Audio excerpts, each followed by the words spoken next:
ঘাস কাটার জন্য চলে আসলাম বহুত বড় একটা এরিয়ার ভিতরে। এই দেখেন প্রচন্ড বড় এরিয়া।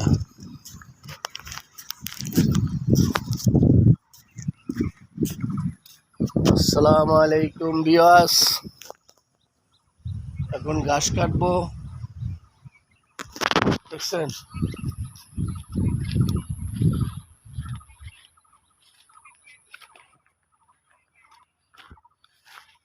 দেখছেন কত সুন্দর একটা পজিটিভ ভিতরে আসছি। এই দেখেন কত বড় এরিয়া।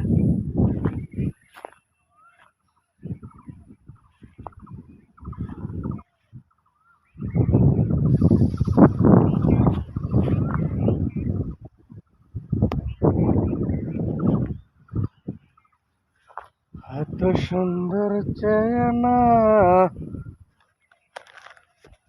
কবরের কি যন্ত্রণা।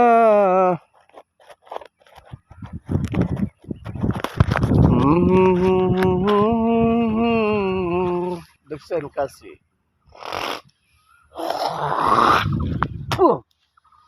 ভোর ৬টা বাজে ঘাস কাটার পাইছি।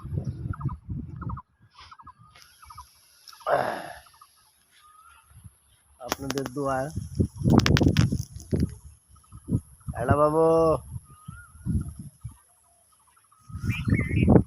আপনাদের দোয়ায় ভালো আছে। গরু থাকলে পরিশ্রম করা লাগে। গরু হইলে একটা বোবা জিনিস, এটারে খানি দেওয়া লাগে। এটা বলতে পারে না, এটারে খানি টাইম মতো নিয়ে দেওয়া লাগে। বুঝতে পারছেন?